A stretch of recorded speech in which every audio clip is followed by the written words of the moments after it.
Over the course of my research, I realised that all film products, whether they be posters, trailers or websites, all typically follow a series of conventions.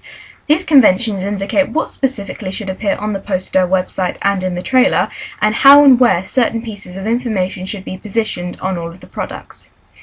Products normally stick very close to these conventions because it is familiar to the audience and something that they expect to see on the products.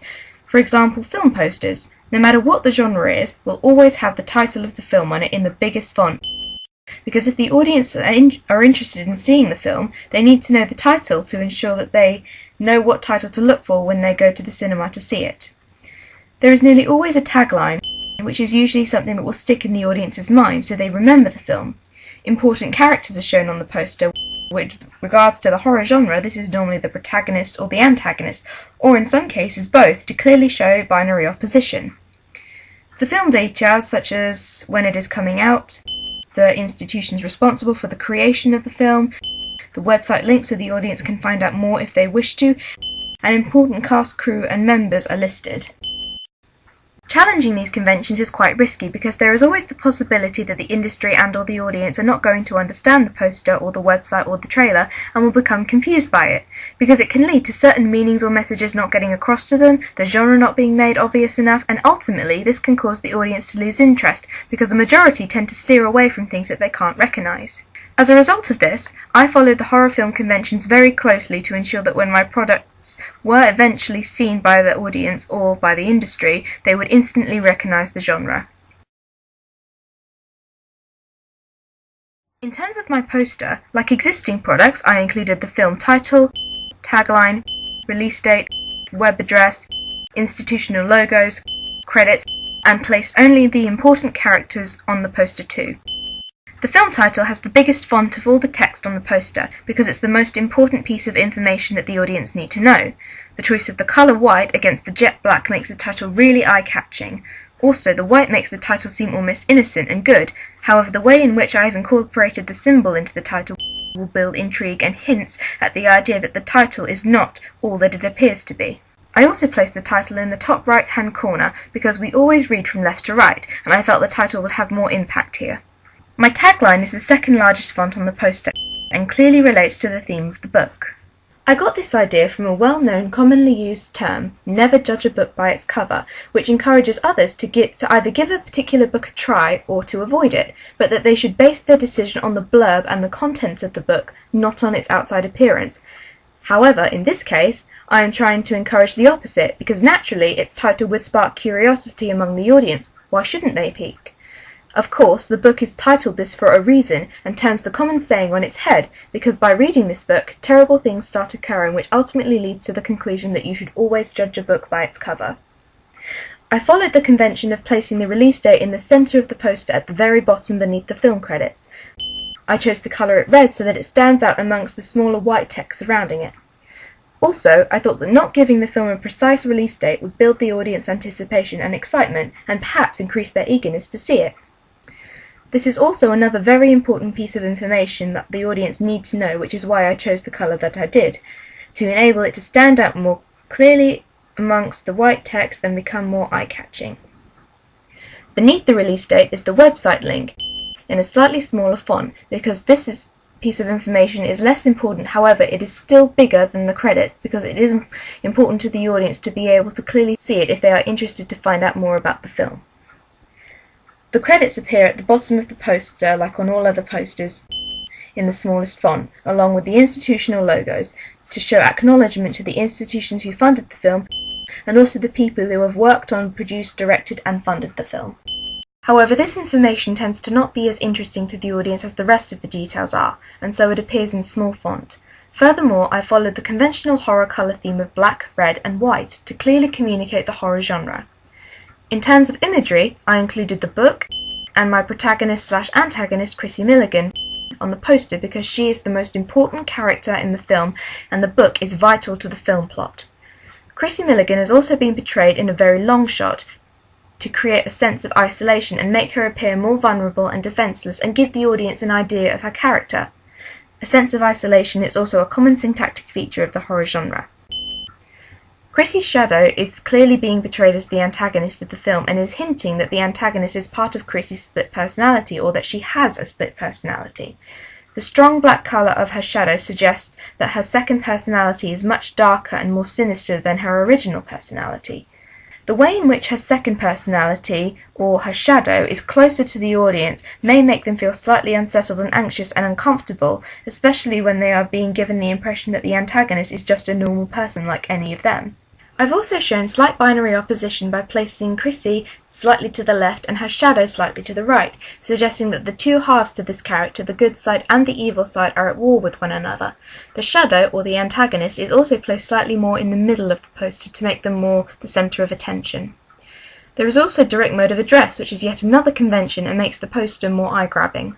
Plus, the way in which Chrissy is being portrayed as both the protagonist and the antagonist through her dark shadow, her dark clothing, and the shadows across her face and hair means that her looking directly into the camera at the audience will make them feel uneasy and makes her seem more intimidating, and the audience will feel rather unnerved. With regards to my website, after researching existing horrors, I saw that they also stick to the conventional colour theme of red, black and white, and carry across a lot of information that appears on the poster, including the title, the tagline, credits, release date, institutional logos and images of important characters, and they're shown across nearly all pages of the site. Consequently, I applied this to my own website. My film credits, the institutional logos and release date are all found at the bottom of the home page.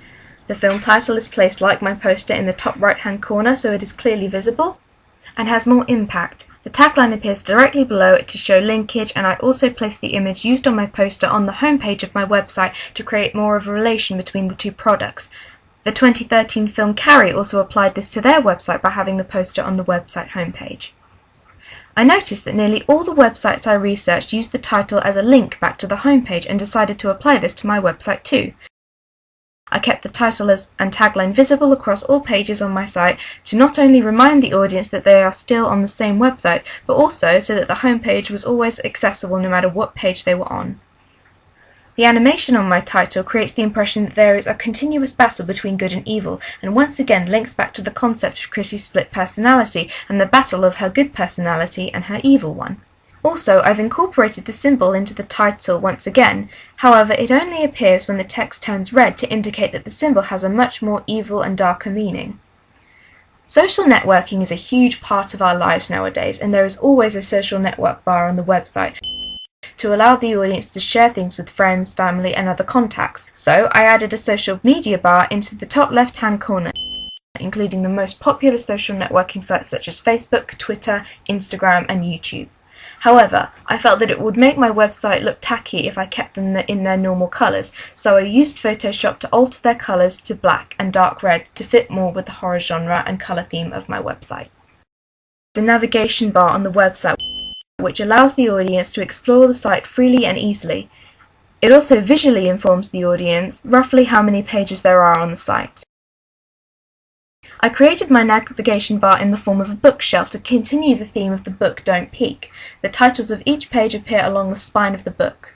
Once one book is clicked, it takes you to that page. The new page is also titled to inform the audience that they are on the correct page, and the book from the navigation bar that they had selected will disappear to create the impression that they have taken it down from the shelf to view its contents. The full navigation bar, like on all existing websites, is accessible on the home page.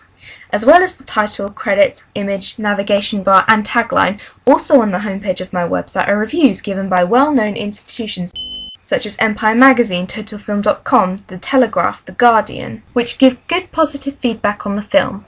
Seeing these positive reviews playing on a loop may motivate the audience to go and see the film because it shows that other big-name companies have seen it and considered it worth watching. In terms of linking the trailer to the website, a lot of the products use the same or similar music. This is perhaps where I have challenged the convention slightly because the music is not the same. In the trailer, the music I used was much louder, higher pitched and with screeching violins, and a much faster pace to build tension and drama. My choice of music for the website, Behind You by Rodley Ronquillo, is much slower, quieter and contains more piano, but with a nice combination of low string instruments to give the website more of a creepy and disturbing atmosphere. Despite this small difference, I feel that both music pieces still communicate the horror genre. The various low-key lighting in a majority of the scenes in the trailer relates to that of the numerous lighting in the images on my website. In scenes of murder and the occurrence of disturbing events such as when Chrissy is reading the book, seeing the freaky symbol in her wardrobe, and drawing in the book, the lighting is very low-key, which is typical of the horror genre in a way that disturbing or horrifying things commonly happen at night time or when it is really dark, because it makes it harder to see what is going on and who is in the scene, thus making it more tense and unnerving. The main locations in which these scenes occur are at Chrissy's house and in the school.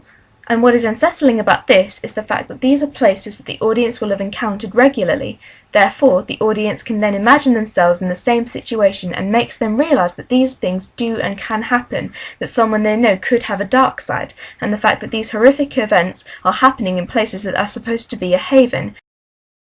Frightening.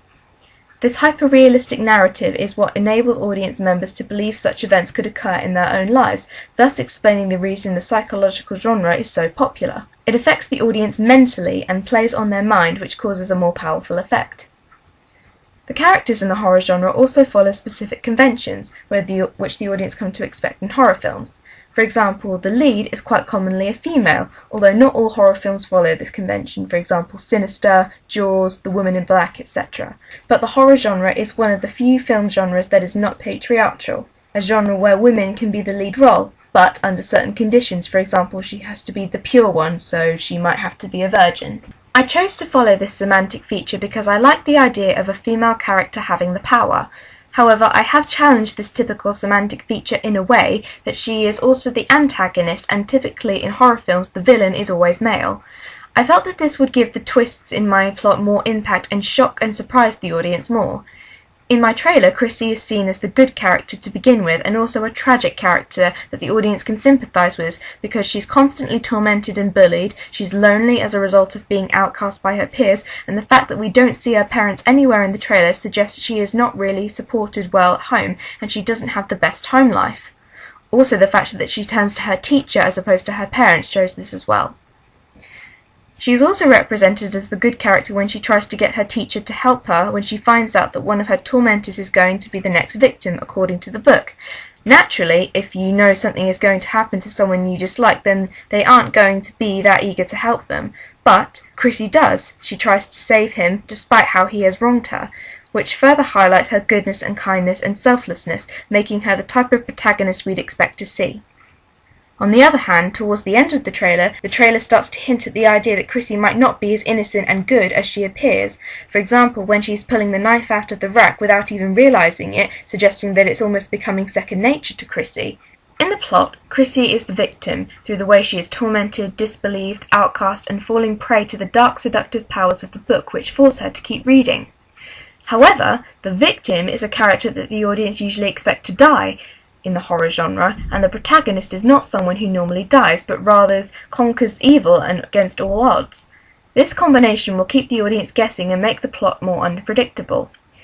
The senior bullies are also represented as villains in a way that they are hurting the protagonist, who the audience root for, and when the trailer starts to show them getting killed off, it almost suggests that they are getting their comeuppance, and it reinforces the concept that you can't do vicious things and get away with it. There is always punishment. The trailer also hints at the idea that Chrissy is the villain.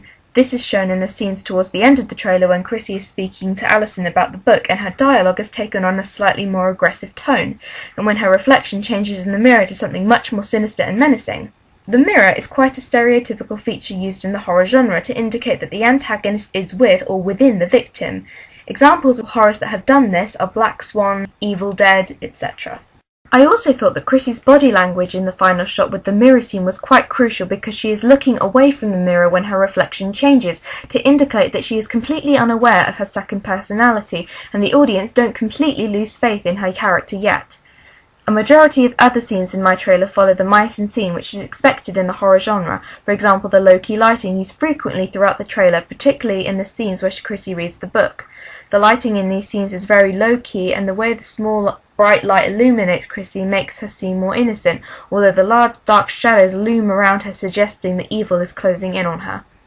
Plus, the shadows around her eyes also make her seem more villainous and indicate that there is perhaps more to this scene than what is being let on.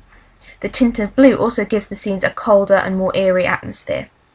Moreover, going back to the final shot in the trailer, the lighting is once again very low-key.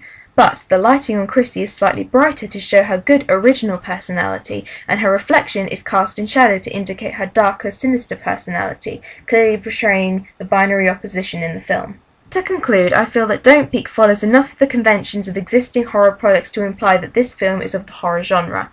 There are only very few and small areas where I have slightly challenged them to make my plot less predictable and more shocking for my audience. Overall, I believe Don't Peek is a film that would run successful in the industry because it doesn't stray far from what the audience expect to see, but it is fresh and maintains their interest by keeping them guessing and showing them something that will both shock and surprise them.